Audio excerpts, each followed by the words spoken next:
MS Gill infotainment में स्वागत है आप सभी मित्रों का।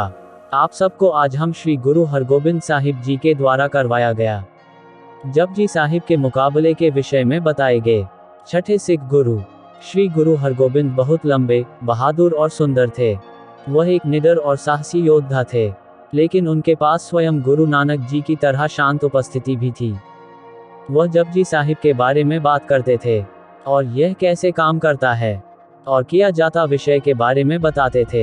एक बार गुरु हरगोबिंद जी ने अपने सभी सिखों को एक संदेश भेजा।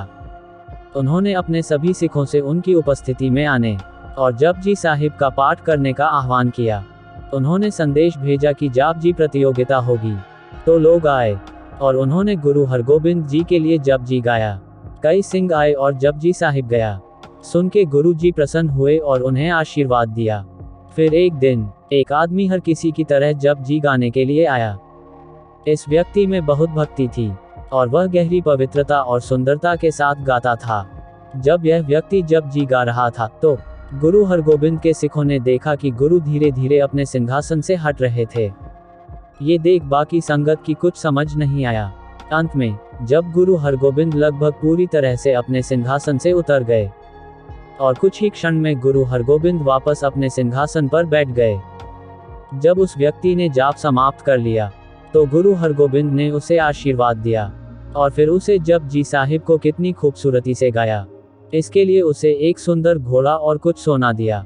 उसने गुरु जी को प्रणाम किया, घोड़ा और सोना ले लिया और खुशी खुशी अपने घर वापस चला गया।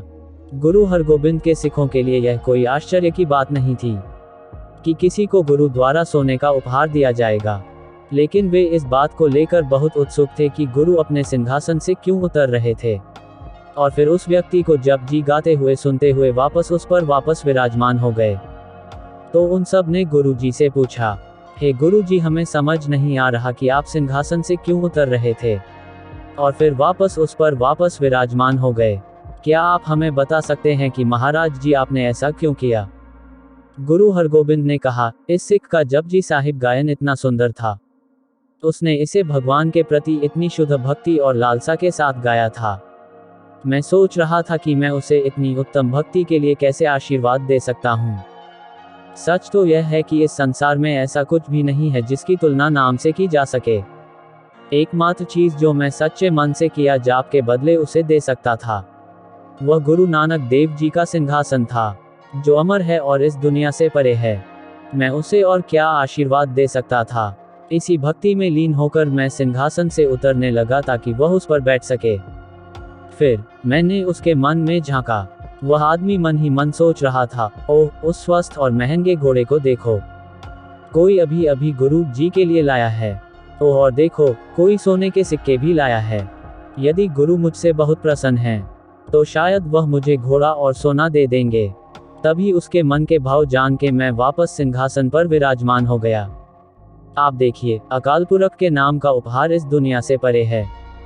जब मेरे इस सिख ने सांसारिक पुरस्कारों के बारे में सोचा तो मुझे पता था कि वह गुरु नानक के सिंहासन पर नहीं बैठ सकता, जो अमर है और इस दुनिया से परे है। सिंहासन अमूल्य है और इस पर केवल वही बैठ सकता है जो अपने बारे में नहीं सोचता। सिखों को समझ आ गया कि क्या हुआ था और उन्हें गुरु जी पर मान हुआ कि उन्होंने इतनी उत्तम साधना की थी कि वह इस सिंहासन पर बैठ सके। अब आप जाप जी का असली मूल्य जानते हैं। यह इस जीवन में किसी भी चीज से परे है। ये जीवन से भी अधिक कीमती है। ऐसी ही रोचक जन्म साखियां सुनने के लिए बने रहिए हमारे साथ। अपना कीमती समय निकाल कर साखी सुनने के लिए धन्यवाद दोस्तों।